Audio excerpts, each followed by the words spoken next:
Great. And now the paneling has begun.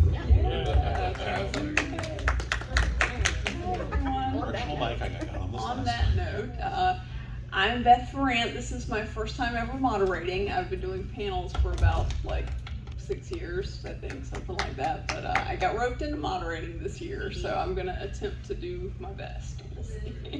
But I'm going to let all of our panelists introduce themselves, and just a reminder, everyone is here for the 7 p.m. Doom Patrol panel. Well, thank you.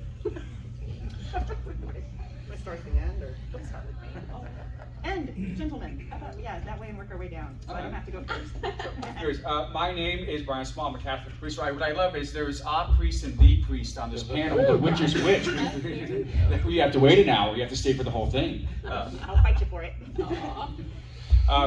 So I've been doing panels here. At Dragon Con for about 12 years now. A fan of the show, and I was asked to be here, so I'm happy to be here with you all. And thank you for making the effort. It's a long night, people. Thank you. I appreciate it. We can pre-deposit. I am Brandon Wagner. This is actually my first year doing panels at Dragon Con. I am from Kennesaw, Georgia, and I am here because I am a fan of Grant Morrison, and it all kind of spiraled out from there. Hey guys, my name is Michael Collins. I am a co-host and theory prognosticator for the Fandom Hybrid podcast. I am also from Kennesaw/Acworth. I've been a fan of this ever since I saw Brendan Fraser coming back. So I love this show. So good to be here.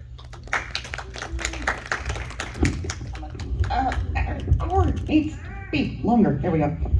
No, it's fine. I got it. You're all good. Don't worry. My name is Cherie Priest, and I've been doing Dragon Con for years and years too. And I'm on this panel because Carol asked on Facebook, who's a fan of these TV shows? I need more panelists. And I went, ooh, I like that one. Which is also how I ended up on the Doom Patrol panel, on the Yellow Jackets panel. And there's at least two more, I think, tomorrow. Which is fine. I love being here. I really do love the show. I'm very much looking forward. I'm not looking forward to the final season, but I'm looking forward to more episodes. So That's me. That's what I'm doing here.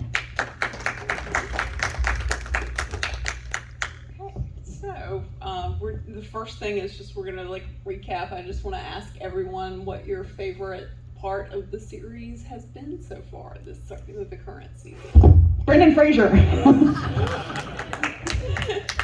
Seconded.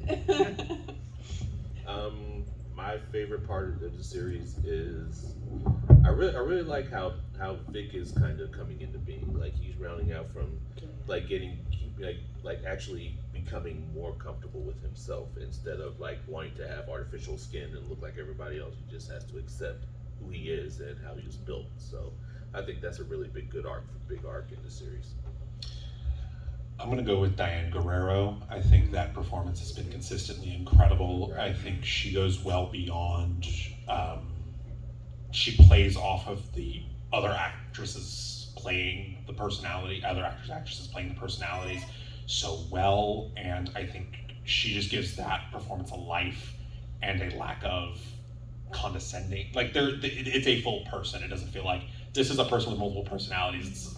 It's such an extraordinary piece of high wire acting. So the whole 4 seasons, it's been amazing. So, if you have a genre show and you don't have Mark Shepard, do you really have a genre show? That's 100% factual. And I thought, for some reason, his appearance this season just really, and he's been good in the whole thing, but this season, especially in the penultimate episode, was just absolutely just firing on all cylinders. And at the risk of getting ahead, so I think the second to last was the emotional patrol. I think that was probably my favorite of the season. Just seeing them as teenagers was just a riot, but also how well they did it and how believable it was. Definitely. I think it's amazing, and for all 4 seasons now, that both Brendan Fraser and Matt Bomer have just done such an amazing job. I mean, they're basically voice actors, and I know. Don't ruin it. I mean, it's just amazing. They've done such a fantastic job of, the characters. You just, they suck you in, and you just never, don't even think about it. It's, you know, oh, he's wrapped up in those bandages, but they convey everything in their voice, and they just give such a wonderful performance. It's, you know, it's wonderful. So, okay, let's see. You know, you touched on Willoughby. I actually had written that was one of the things I was like, do you guys think that Willoughby is really trying to help? Or is it because, you know, with the whole thing with Bunbury, and, you know, I mean, he did seem like he was trying to help. But I want to hear everybody's thoughts on whether or not Willoughby is really trying to help the Doom Patrol, or if he's kind of in it to just protect himself. I just can't get over the fact that is Crowley, is all these other characters that are so deceptive and that they're only out for themselves. But I'm willing to give them the benefit of the doubt.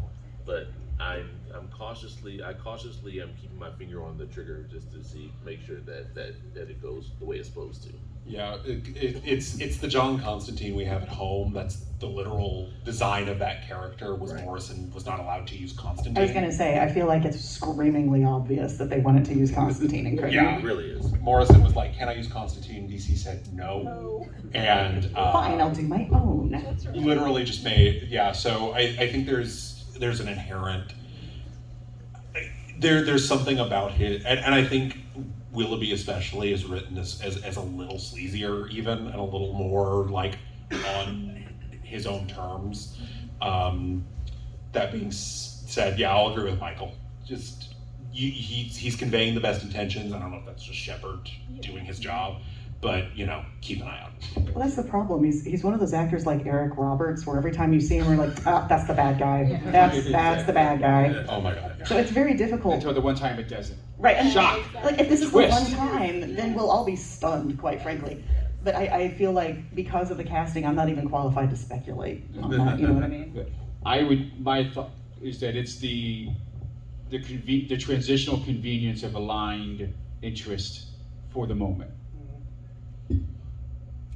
That's great. So there's a kind of a certain utilitarian. You can be very affable and still be utilitarian. In fact, you should be, but at least in political life. But Probably more expedient. Right. Sure.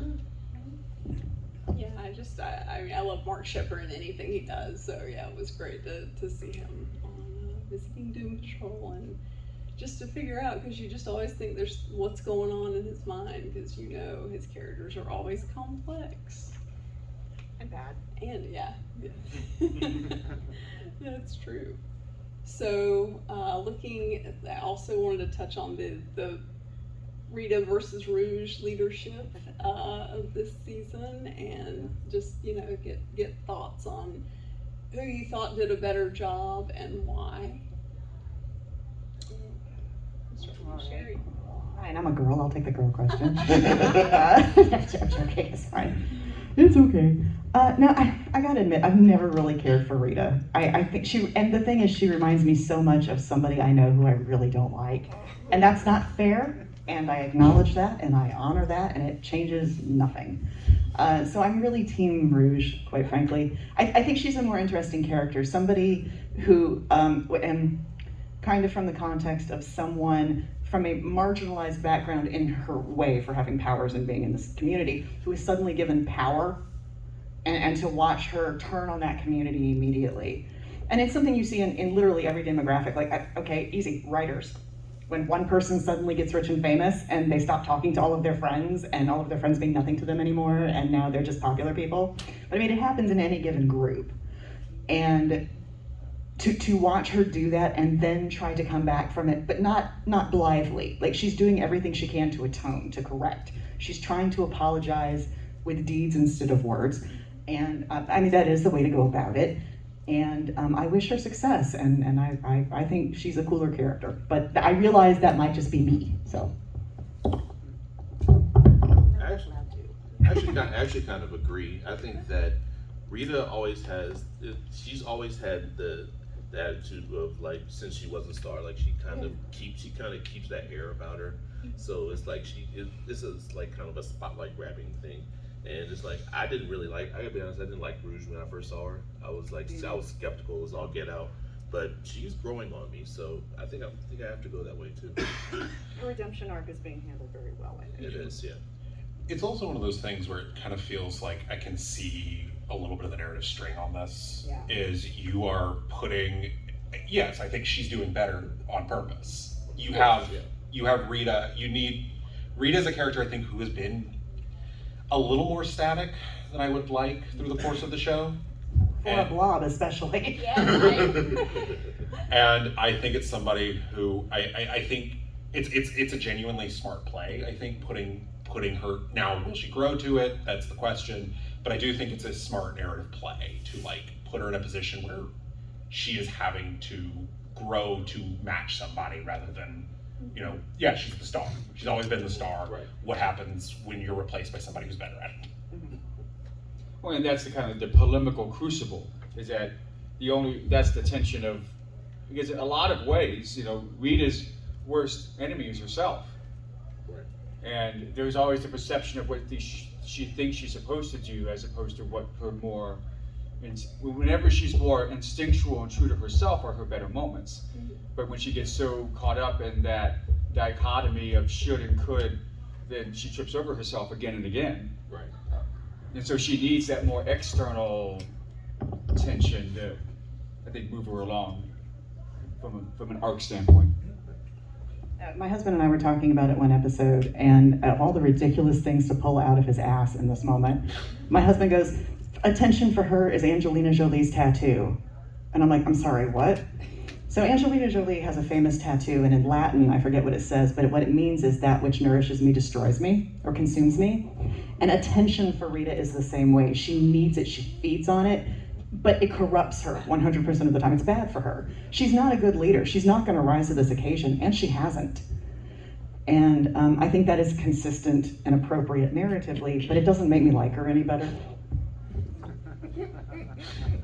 Yeah, that's fair. Yeah, Rita has her character. I want to like her, and I, when she's with Larry, I feel like Larry can bring out the best in her when they're, their friendship and everything. But it's just been kind of beaten up this season. So, watching Madame Rouge was just, the first thing I thought was, hey, it's Missy. It's Doctor Who. But when she came on there, I really think, like you said, her redemption arc has just been, because she's gone from the third season, she's on there and everybody's like, oh, we hate her, this person's horrible, look at what she did. She betrayed Rita. I mean, she really, basically was the reason that, Rita's guy got killed. And she, so to see them together, and then in the de-aging episode when they're sitting there as girls and they're on the bench, and it's like, oh, okay. So we get to see a little bit of them coming around and her trying to make amends for it. So, okay. So again, first time moderating. Great. You did a great job. Thank you. You got it, Beth. I'm a bottle rocket of nonsense. If you run out of questions, just point me at something and Okay, I'll that's natter. what I'm talking about. Yeah. Well, okay, and so we were talking about Brendan Fraser earlier. Let's just talk about Cliff and Cliff's potholder. Yeah, I know. It's just it's like so touching. It just But not touching. That's Exactly. That's what. Yeah, there you go. see Touching, what but not you did touching. there. Yeah. You did that on purpose, I know. I planned it all.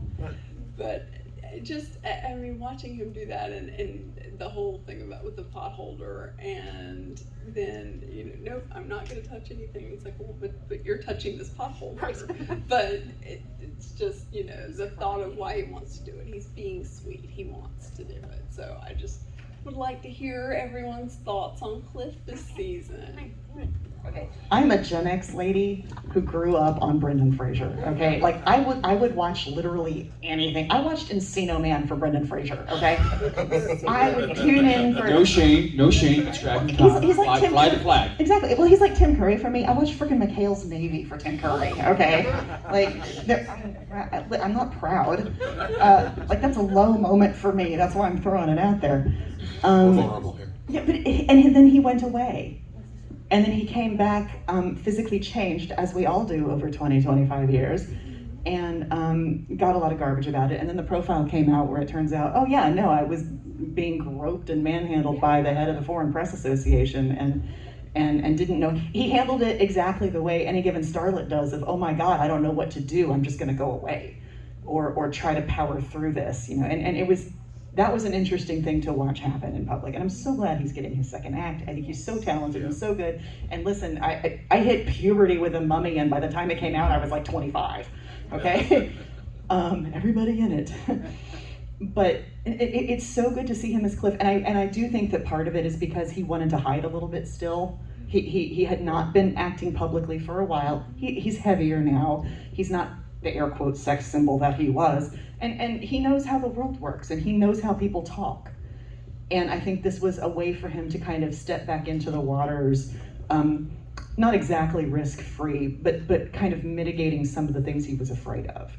And I think that comes through in Cliff really nicely, that uncertainty combined with bravado, glory days success way back in the day. Now look what he's reduced to. Now Cliff is kind of an irredeemable asshole in some ways, who's trying very hard also to redeem himself. The whole thing with his daughter and grandkid and everything, that's really very sweet. But much like Madame Rouge, he is struggling to attempt. She's doing it better than he is, but it's because she's smarter than he is. And that's okay. But I do think he has become a more interesting character to me. Like, listen, I love Doom Patrol, but one of my early issues with it was I don't actually like most of these people. I don't think, and it's okay. You don't have to be likable for me to That's tune why in. they're on that house together. Exactly. Yeah, because nobody reason. else will put up with them, right? But the idea that, but that's an interesting narrative turn when it's handled well, of these people you don't like, who then you gradually come to like, and that is kind of the story of Doom Patrol, and I'm glad I stuck it out. So I think it's kind of an interesting juxtaposition, like you said, with the way he saw his body and with him playing this big clunky robot, which actually probably gave him more confidence to actually come out and do other things. Like when this became well received, he was like, oh, okay, well, I guess. People still love me. Right, exactly.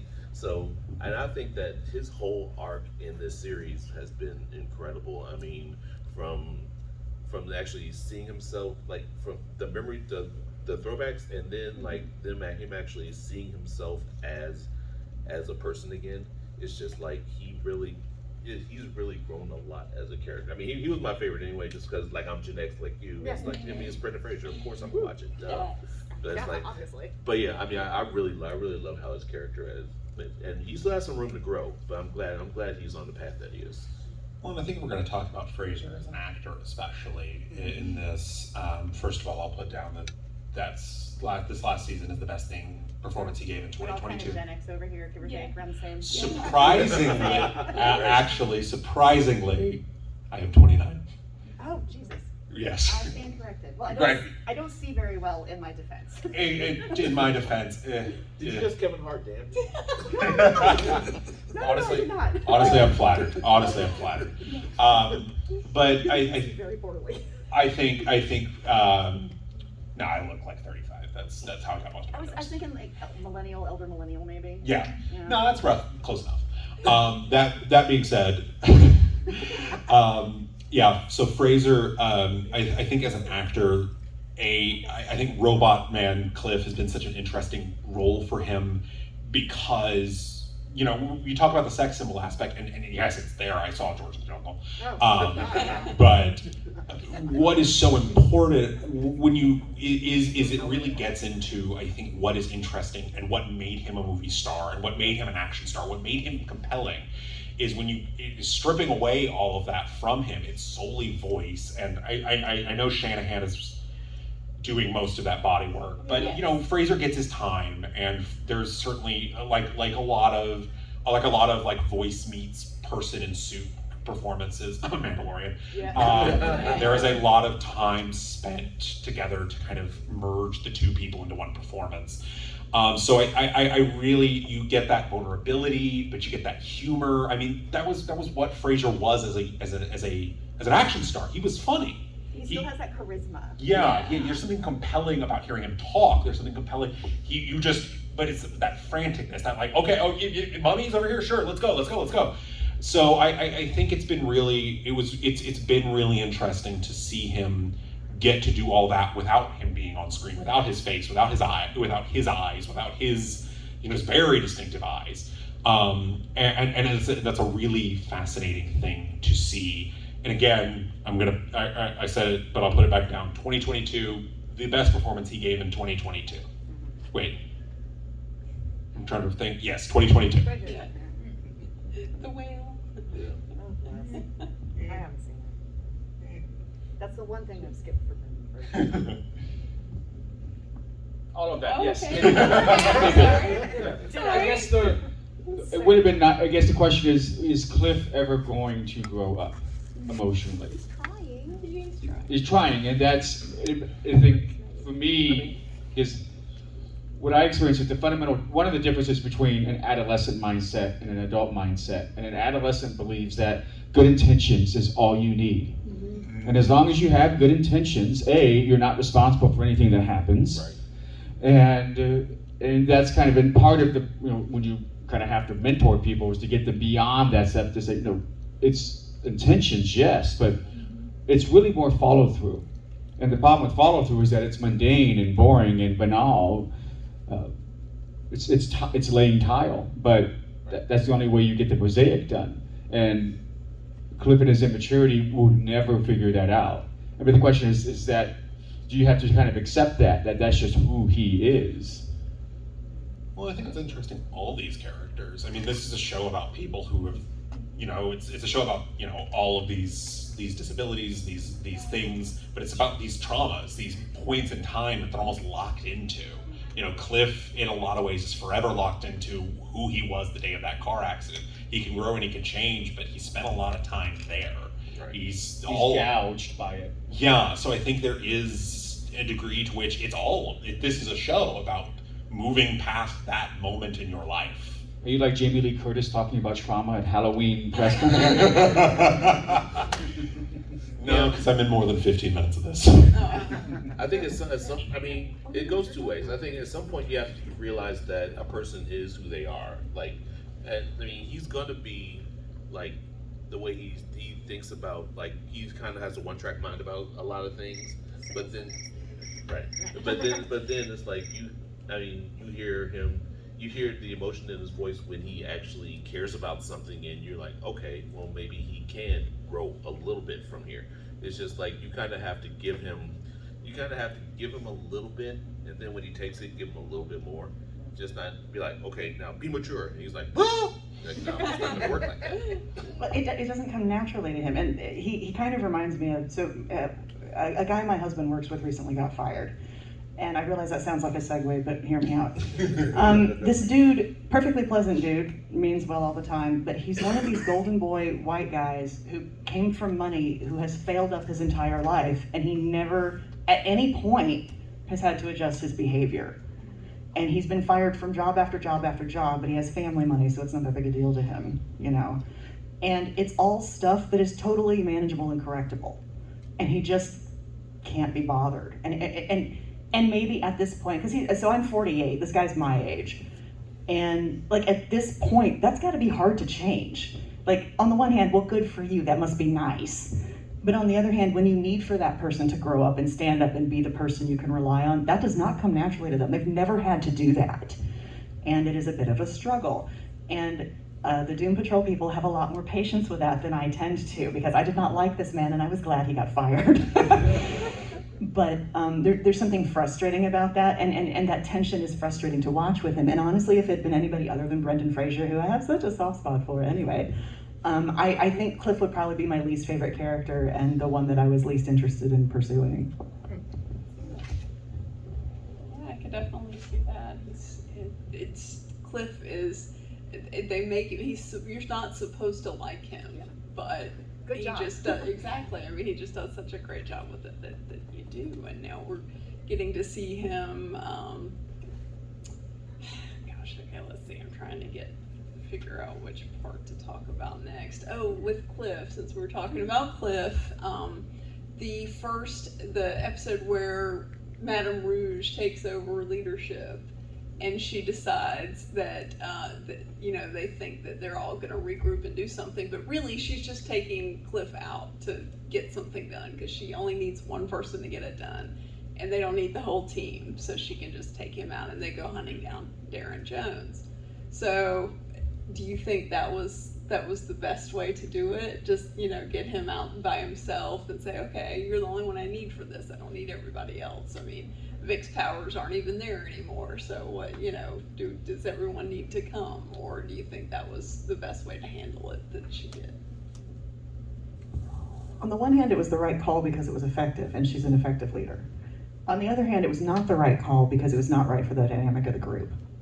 And it did not do anything to further their cohesion, shall we say. So that was actually really interesting to me because it's like, yes, she's a good leader. She's somebody with leadership experience. She's somebody who knows how to manage people. And she was spent years identifying the strengths in people and exploiting them. So it made sense to me that she'd be like, no, I need a tank who isn't very smart and follows orders. Come on. Like that made sense. That was a tool she needed at the time, but she doesn't understand yet that the tool is the entire team. And if they're not all going to be part of it, and if it's just going to be one of them at a time, in some respects, because a lot, like somebody was saying over here, they're kind of trapped in their own age and mentality and whatever. They're all kind of immature, and they get jelly. And so yeah, it was both the right call and the wrong call, in my opinion. Yeah, I mean, you have to kind of give her a little leeway. Maybe she was like feeling out like how he would respond in a situation like that, and be like, okay, can I depend on you or can I not? And then it's like, okay, but is it ever a good idea to split up a team? Like, does that ever really work out? But I mean, if it works, I mean, as long as she got if she met the end goal that she was trying to meet, then sure, it's a good idea. Yeah, good job. I do think it's interesting how far she kind of pushes him in that, I mean, in a lot of ways, I think it's interesting how little this show is about, enthusiastic superherodom. And so it is obviously interesting this season has pushed them towards that. Right. Away from, it's like you're in season 1 and they're, it's a joke when they're like, all right, now it's time for the big CG finale where they're all gonna fight. Like it's an active joke in the show that they're doing superhero stuff now. So violence has always been a part of the show. It's just a part of, it's a part of a Vertigo comic. That's how you sold it. But it's interesting, when she opens up his head, it's like, forget it. That you have that degree to which it's like, all right, no, you're not playing in this world where you're talking about your feelings anymore. There are things you have to do when you're on these missions. Well, I think that's part of the Grant Morrison effect is when the moments where they inch towards kind of the arch superhero moment, it always implodes on them. Yeah. One way or another. Yeah, this has always been a subversive property. Like from the beginning, they were the world's weirdest superheroes. And they're not meant to be right. That's just not them. Yeah, but everybody likes a weird group of people thrust together for a common cause. I mean, it's basically Guardians of the Galaxy and the Suicide Squad. It's like everybody likes to see a group with a whole lot of people with different dynamics come together and actually work out, even though they really can't stand each other, or there's something about it that is just not right with each other. So, I mean, it still works. But it makes it more interesting than having a group of upright superheroes who always want to do what's right, and instead of having the Justice League where everybody's on the same page, like, yeah, we all want to do good, and then you have this group where they're like, oh, I want to be a star again. Oh, I want to be a race car driver again. Oh, does anybody really care that I'm gay? It's like you have a whole lot of stuff going on in this group, a lot of different things. So it's like it's refreshing to have that instead of just having everybody thinking one way. One thing that just popped in my head, sorry for the random non sequitur, but this is what happens when you come to an evening panel. So since we live in Atlanta, just out of curiosity, how often, like when you watch the show, does it take you out of it when you like, oh, that's on Briarcliff, or that's... Yeah. So my wife worked for the costume house that provided Doom Patrol with a lot of the costuming. So I got Oh, I remember that. Yeah, we barely had those. Yeah, I had to. There's where the tag is. We kept pausing. Wait a minute. Is that the one? Yes. Nice. I saw the Marriott Marquis in one. I'm like, The yes! marquee gets a lot of play. Everywhere, yeah. Oh, and then in Loki when it turned up too. Oh, yeah. TBA. Oh, do you remember when Dragon? Do you remember? It was like last year or 2 years ago. I can't remember. Time is meaningless now. Do you remember like the Dragon Con after that, where everyone just lost their minds? It was in Loki. Yeah, Loki horns became the new Deadpool. Yes. Yeah, basically. That's true. I think all Everybody's staying in the Marriott. Like, That's not a compliment. trying to by get the the way. shot. I think I did that yesterday. Yeah. I keep running into people who like stop at the top of the escalator to like, To no, take a picture. No, you I can't. have do nowhere that. to go. You have to move. But yeah, I mean, obviously Atlanta. It's all. I think most of it's filmed in Conyers and around, around there. But so it's always like, oh yeah, I know that place looks familiar, and but yeah, it's just this season. And what all did you think? I'm gonna kind of go ahead and make sure we get this in here because I know really it's kind of should be at the end, but I'm really bad with time management. So, so I feel like we want to talk about the fact. So we've only seen half of the final season. I mean, we know that there are 12 episodes. We have seen 6 of these 12 episodes. There are 6 of them that are still finished. They're supposedly finished. That James Gunn promises we're going to get to see, but no one will tell us when. And we all know what happened to Batgirl and other things. So I'm a little scared. So, but I want to hear from everyone about what you think is in those episodes, what you want to see in those episodes, and if you in fact think we will be able to see those episodes. So sorry, that was like a 3-part question there. It'll fill some time.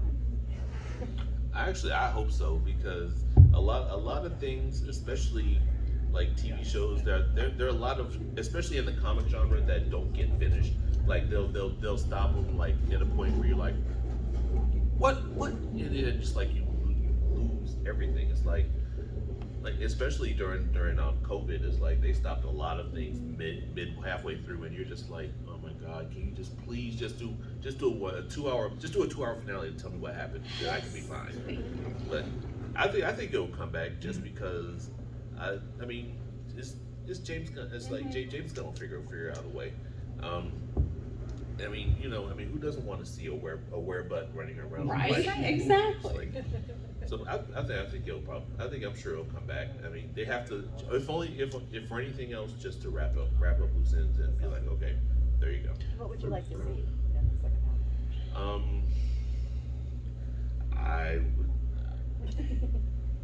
I'm sorry. No, you're Yeah, fine. you put me on the spot. Can we predict it? Because we really can't. I mean, Doom Patrol, I don't think you've ever been able to predict. No. Like, I would not have predicted the earbuds. Yeah. I'd like to believe that just with the investment of Brendan Fraser and Matt Bomer, that Right. just that alone, would be enough. because Batgirl had none of that going for it. Except Brendan Fraser. Is he in He was Batgirl? he was main villain. Oh, okay. So I didn't watch it. Withdraw that, sir. I gave it an episode or 2, and I just, sorry. But so I think, but for me, it's just the mid-season finale, the way it ended, and I'm like, huh? I mean, was anybody like satisfied by that? No. No, it's a cliffhanger. I think it's interesting to I'm a comic geek. That's where it's going to keep coming back. I mean, I'm in the Doom Patrol panel. That's not a It's fine. big obvious, but it's interesting because this was the first show that did the Grant Morrison thing, that adapted Grant Morrison's works before James Gunn basically came out and said, oh yeah, basically this entire universe is Grant Morrison. They've used All-Star Superman as the -- touch point for Superman Legacy. They have said that this new Batman is Batman and Son. They have all but said Grant Morrison is the secret underwriter of this entire DCU. So it's interesting that you've got this show that was... So he's the Jeff Johns of the new Yeah, DCU. right. a significant improvement. yes, my man. So it's so interesting that you've got this show that, and a show that is fairly easy to lift. When you look at it, what what larger DC universe exists here? A couple references to the Justice League, a completely possible thing to do. Batman exists, cool. Yeah. So it's interesting that you have this thing that just slides in so well, and it's in such a weird nebulous state. I'd almost say nonchalant. Yeah. For what I'd want to see, my last kind of thing on the wish list, again, is Coagula from the comics. Rachel Pollack's Coagula would be a very cool last major Doom Patrol piece that has just not shown up. I think that would be, I don't know how you do it. I don't know what you fit in. I don't know where it comes in. That being said, I'm not the writer, someone else is. Figure it out. Yeah, I feel like, I do really think we're actually gonna get to see them, I hope. But I feel, and especially now, I mean, everybody's looking for content. So I feel like there's a much, much better chance that we're gonna be able to see those 6 episodes at some point. Oh, sorry. It's like, am I holding it in my neck? We're sharing. That's right. No, I was gonna say, like, push come to shove, he'd shop it to another network, somebody would pick it up. I really do think that's gonna drop, and I'm not too concerned about that. What I would like to see, and the name just flew out of my head, the little girl, the daughter. Dorothy. I want Dorothy to come into her full power. I want to see Dorothy come back and be the one who, well, she's hit puberty, she has gone off on her own little quest, and she's finding her own little way in the world, and at least hypothetically, is immensely powerful, and we haven't seen much evidence of that. Although I gotta say, the Candlestick Maker, I think, is a phenomenal, scary thing. Oh, that's so good. Oh, I love that. It looks so cool. It looks so cool. It's so cool. No, but I love Dorothy, and she's the logical successor here, to be the person in charge of things, even though she's hypothetically a child. She's an old child, but in many regards, I think is the most mature member of that group. And I think once she becomes the most powerful member of that group, that would be an interesting thing to see. I want to see how that goes for her. And I was really disappointed when she just kind of left at the end of that one season. I'm like, no, come back. She was just getting interesting. Come on. So no, that's what I want to see, and I want to see what they do with Vic, because I was concerned when he lost his powers. I'm like, oh, is he just kind of going to become a background character now? They don't know what to do with. But like, they made that part of his thing, and he's finding ways to contribute to the team without all the special tech and stuff, and making himself useful in other ways. And that's good. We'll see where he pans out. But I'm really give me Dorothy. Give me Dorothy at like 18, just wreaking havoc is what I want to see. Absolutely, I'm glad you brought Dorothy up. Yeah, she's been, that was great. I really enjoyed Dorothy with the Denizens, and especially, and I just love the name Morally Corrupt, who, watching her come in and kind of take over and help Dorothy, and you could just see Dorothy was just, oh my gosh, such a teenager. At that point she's like, looking at and doing the whole thing. I was like, oh my God, she's like my 13-year-old daughter. She acts the same way. But it was just really good to see her, kind of like you said, it's going to be great to see her coming into more of her powers. And she basically manifested the space case. We haven't talked about the space case episode. I mean, she, all of this happened, and space case, and was it Terminox? I can't remember his name. The bad guy, and who's actually Space Case's dad, and so she's his, he's her arch nemesis, but he was really her dad who got turned into the evil villain, which was very subtle. Right? I know. Yeah. No. How's this gonna happen?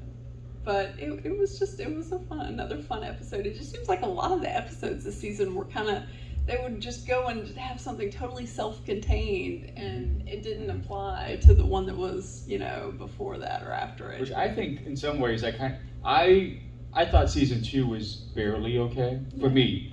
And I thought season 3 was a lot stronger, and I think part of it was because it's like they didn't quite figure out the arc of what season 2 was supposed to be. Right. And so I think to your point, I think what was nice in the later episode, or I would say the later episodes or the quarter of the season is you get more of a payoff. Yeah. Like the toil was worth it. Yeah. Right. Definitely. Well, and I do wonder how much the episodicness is. It's the first half of the season. Right. Like, it's a streaming show by this point. We would have seen the strands brought together, Yes. and now we have just been waiting for The payoff. the Yeah. payoff for the rest of the season. Right. Silence filled the I room. know. Sorry. Did you have anything else to add on that? Or are you good? You're good. Okay. Yeah. I'm just so. When you run out of stuff to ask Ask they the have audience. questions. Yes, exactly. Does anyone have any questions or anything you I want saw a to couple talk hands going about? like Yeah. this and then coming back down Yeah. and this and Go coming back with down. you right there. Yours went up first. So is it Cherie or Cherie? It's Cherie. Cherie. No, the eye roll is not at you. My mother was Sharon and my father was Jerry. And they spelled it Cherie because they didn't want anyone to know that they had done that. But actually my name was supposed to be, I'm not making this up, Bambi Willow Eve Maxine. Wow. Wow. My grandfather would not let them leave the hospital. It's the family story. He was like, absolute. So Maxine is the middle name of the oldest daughter in my mom's family going back generations. And my mother hated it, and the moment she got married, she changed her legal name to her maiden name was Swinson. And she decided that her daughter was going to be a Maxine. Anyway, honestly, I would rock the name Maxine. I would be down for that. But my dad had gotten back from Vietnam. There was a lot of Agent Orange and a lot of really good weed, I hear. And he wanted to name me Bambi or Willow. And I point out now, Bambi was a boy, Dad. And yeah, and like if you were doing a documentary of my life, it would be my dad going, I was not serious, Jesus Christ. And it would cut to my mom going, he was dead serious. He was insisting on putting it on your birth certificate. So anyway, it's just Cherie. And instead of Maxine, they literally flipped through a baby book and went, M, Melinda, that'll work. I like it. Yeah, but Sharon and Jerry. So anybody they called in the house confused me. I hear, Sharon! Sounds like Sherry to me. Jerry! Sounds like Sherry to me. I'm a little kid, you know? So I spent a lot of time being very confused while they were still married. Gotcha. I'm just gonna go with Bambi. Bambi, you and I. Bambi Priest, doesn't that sound like a stripper? Like a really cool sex worker name? That's my stripper name, Bambi I'm Priest. fairly certain Bambi Priest is at the burlesque show tonight. I'm saying, if she's not, she should be. Come to the stage, Bambi, please. Well, you and I are gonna fight because I think Rita is the best, and I That's okay. and I think I one won't of the fight reasons you. why is there's a fight. Fisticuffs. But there's a podcast. I don't know if it's in production anymore. It's called The Thrilling Adventure Hour, and Paget Brewster plays a character in one segment of the show where she plays a woman with that very mid-Atlantic. Oh, the Mid-Atlantic. Yes, Yeah. and I fell in love with that voice. Well, on see, that but you like podcast. her because of an association. Yes, I exactly. dislike her because of an association. Exactly. It's like, that non-binary person who keeps winning Jeopardy, Mateo, cannot stand them. Cannot stand their voice because they remind me so much of someone I really don't like.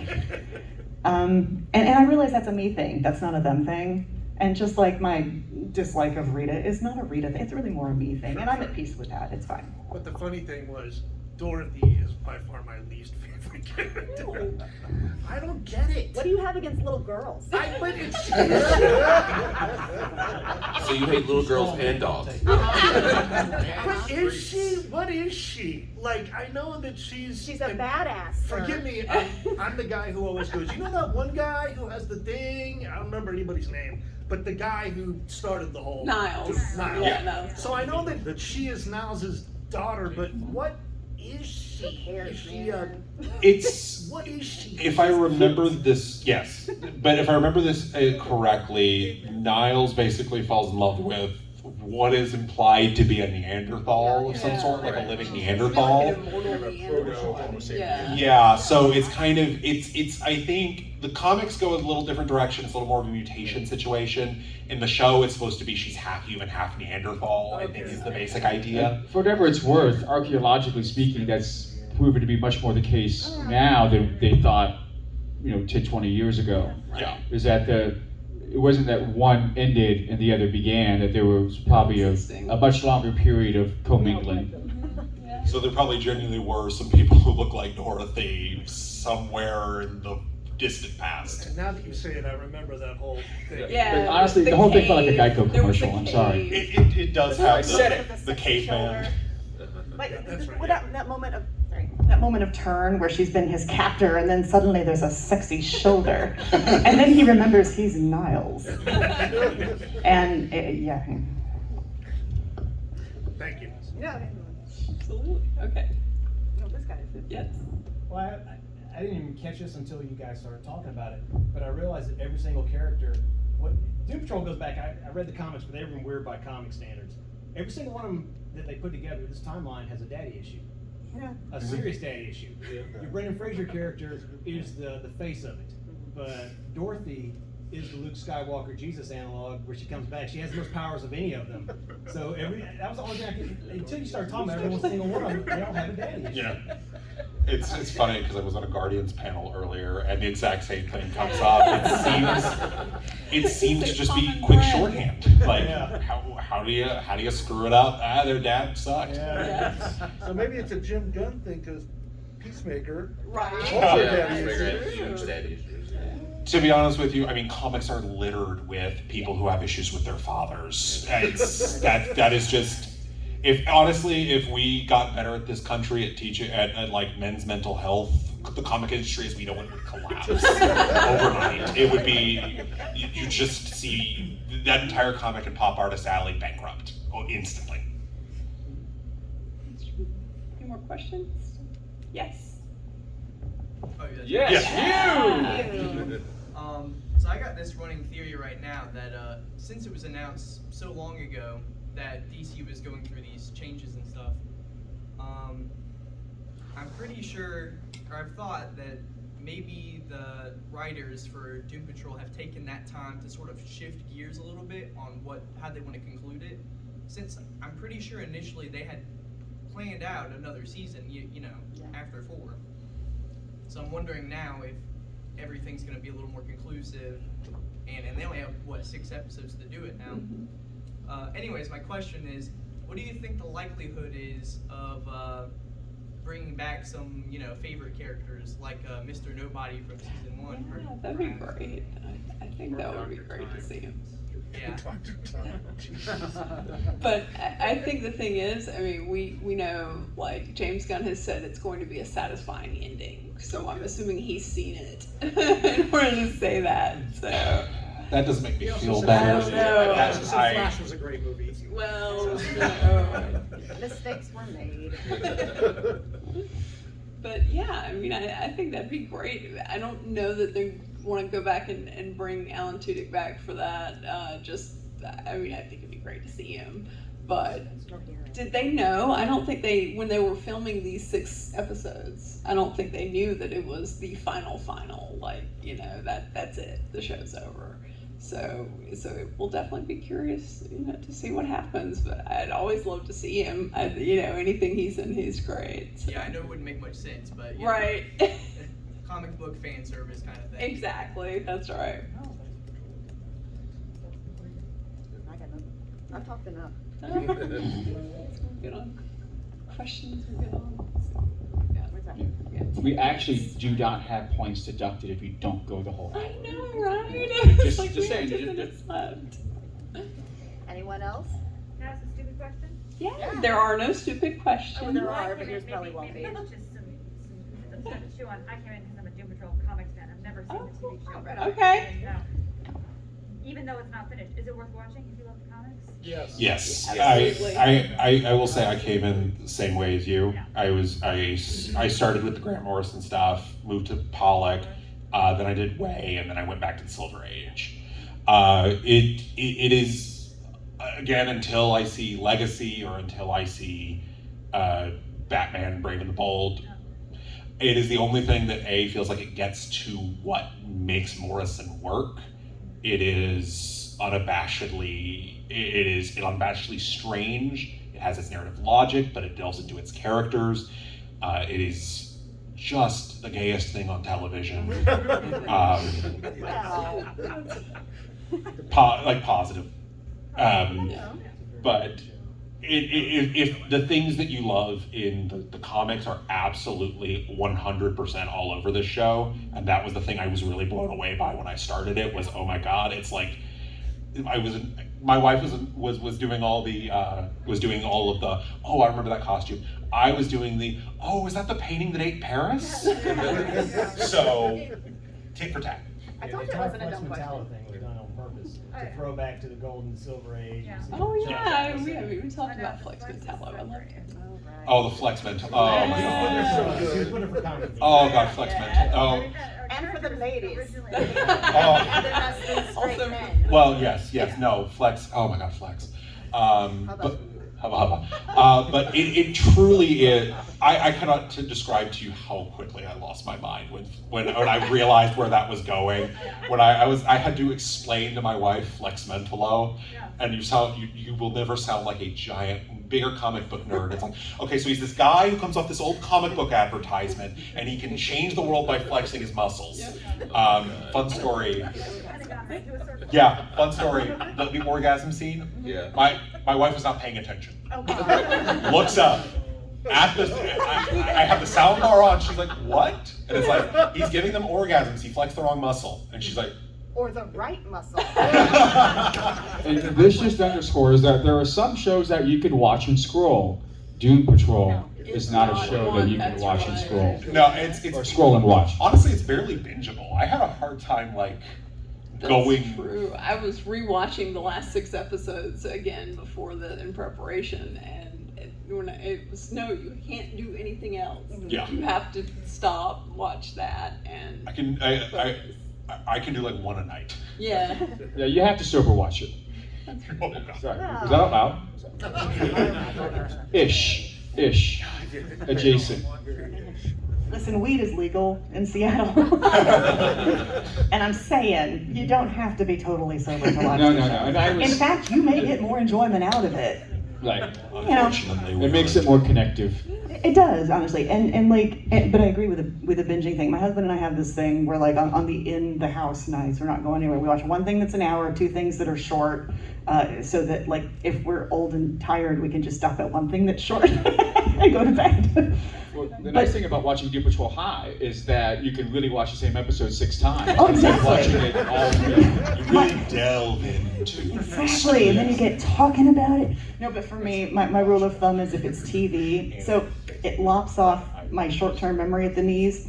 And if a commercial comes on while I'm watching TV and I have this moment of, wait, what show was I watching? It's time to go to bed. So, well, we're almost at our time. So I want to let everybody just, any final thoughts that you have on the show. Yeah, I think we were talking about like what initially got us interested in this series. I think for me it was seeing that Jared Way was a writer. It's like I didn't even know. I was like, that's the guy from My Chemical Romance. Yeah, and I was like, oh, okay. I'll give it a shot. It's the same thing with Umbrella Academy. Yeah, it's Right. like I was like, oh wow, he's really doing it. Okay, cool. I'll check it out. I love this show. I just really I'm looking forward to seeing this tied up like neatly in a bow and not leaving us hanging again. Like at least let it go if you're gonna let it go. Sure. Live a life where people love you as much as they love Danny the Street. There you go. Yes. I was trying to explain Danny the Street to my sister. And just And she looked at me like I was still high, and I'm like, no. No, they are okay. Yeah, Danny's great. That's a very good. I'm going to use that. I'm totally stealing that. I'm going to use that from here on out. Like, live your life like everyone loves you, like Danny. And I've talked Grant Morrison's run enough, so let me also put in an advocacy point for Rachel Pollack's run on Doom Patrol. She recently left us, and it is genuinely as good as the more famous Morrison stuff. And just because it is hard to collect comics, they are running that omnibus on sale most of the time. You can get it really cheap, and it will be one of the best reads that you've ever got for about $50. Yeah. So So, well, also, before you leave, I hope everyone's enjoyed this, but we have our Dragon Con charity, which is the cure for childhood cancer. Please, yes, please. Looking like give- a Vanna. Exactly, that's right. We have a whole panel of Vannas. It's Care awesome. Bear, stand Yeah. there!